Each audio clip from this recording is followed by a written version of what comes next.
Uh, Hello. how's it going? So, I'm yeah, good. yeah, it's good. So, for regular viewers of the live events that we do from time to time, many will be familiar with these wonderful work. But for those who are tuned in for the first time, would you like to introduce yourself, DeAnne, and just let us know a little bit about yourself and perhaps also about some of the exciting news that's happened for Oh you? yeah. So I'm a barrister now. I previously practiced as a solicitor, barrister and solicitor, and my background was 18 years at IRD prosecuting for them. I had a sea change around the time of Pike River, and my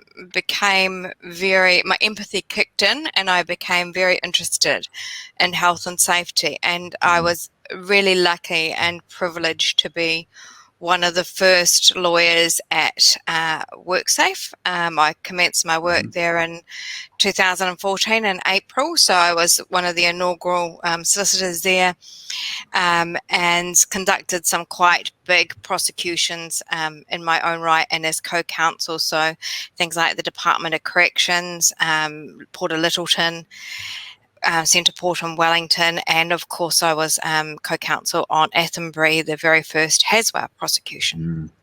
Mm, mm, So my perspective on health and safety sort of been really governed by the coroner's inquests and the cases that I've been involved in, and the impact that I've seen on victims of workplace injuries and also fatalities. I've spent a lot of time sitting in rooms with family members and hearing their grief and their pain, and seeing the ripple effects into the community of what happens when there's actually a significant workplace incident.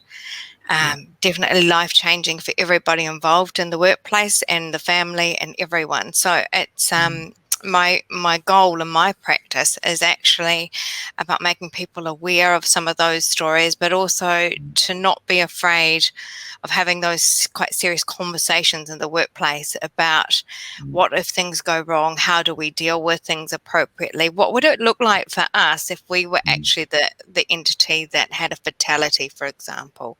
yeah, absolutely. Yeah. Yeah. Yeah. So for many of those experiences are only what is assumed by reading the headlines and looking at the magazines and hearing it on the 6 o'clock news. So I mean, for yourself, like for that face, hands-on experience, it must be quite life-changing moments, I imagine. And I suspect, is that some of the experiences that you can impart when it comes to speaking with senior executives and boards across New Zealand? That's right. Yeah, I remember one of the Dave Ballett, one of the chief inspectors at WorkSafe, talking to me once, and it really embedded in my mind. And the same with Keith Stewart, who was the chief inspector for a very long time at the Department of Labour and WorkSafe. But someone had challenged Dave when he was talking to a group of people about the role of the regulator, and he said, look, I've sat in a lot of lounges, I don't know about you, but I've sat in a lot of lounges and had to actually explain to people why their partner's no longer with them and what would have been needed to put in place in order to ensure that they'd come home that day from work. And that's always stuck in the back of my mind, that for every prosecution that I did, there was a very sad story behind it. Gosh, I'm bringing the tone down a little bit, but I guess like health and safety, it's joyous when things go right, but when things go wrong, it's actually quite sobering. Yes. The stories of fathers not picking children up after school, the stories of workers actually really injured and suffering PTSD after seeing the person that they worked alongside killed in an incident. And those things, they last far longer than the incident itself, and far longer than any prosecution. I think there was a debate on LinkedIn the other day about someone had raised a question about whether or not the legislative drafters had really thought about enforceable undertakings and whether or not they were appropriate, given that they seemed to be a quick and easy way out of a prosecution.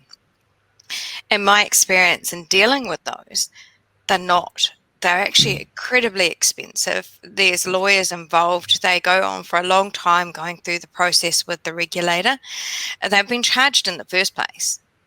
And they have to actually show that what they are going to contribute in terms of that enforceable undertaking is going to have public interest and benefit the public. So if we're looking at the outcome in a prosecution, the outcome is a fine which goes to the consolidated fund. It goes back to the government. It doesn't actually get utilised to the extent that it should.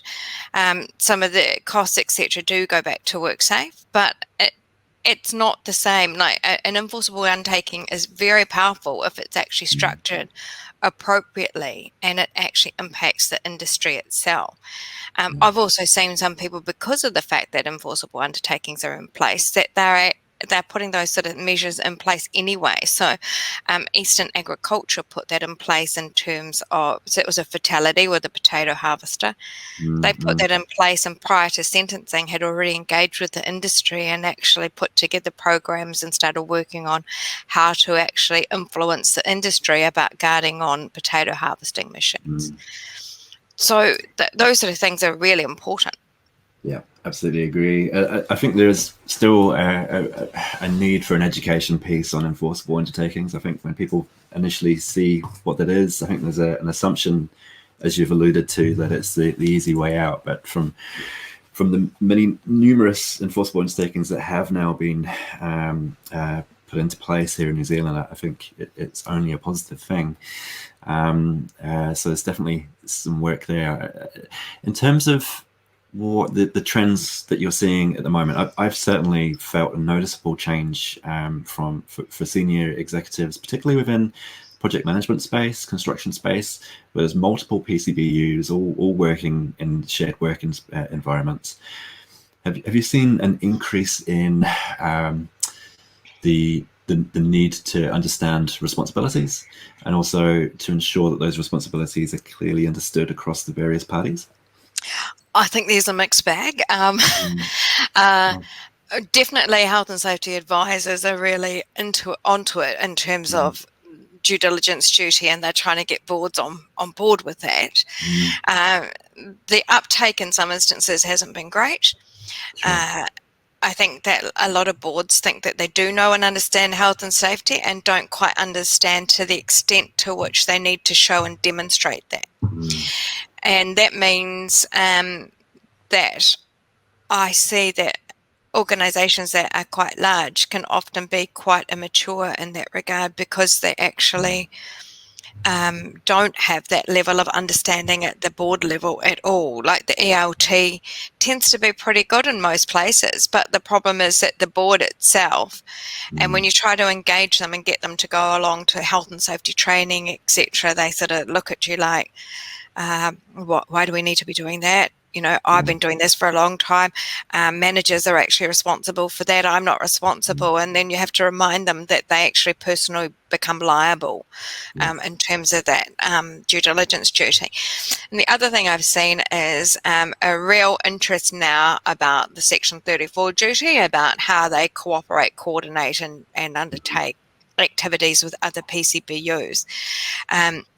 My concern is that some people are going a bit over the top around that too. Like they actually, it's about having a good conversation with one another about what controls are in place, what things are you going to do, who's got the better JSAs, who's got the better SOPs. Well, let's adopt their ones. Let's not recreate them just for our circumstance. Or do we incorporate parts of your one into an overall one for each other, so that we go, well, this is what we do, this is what you do.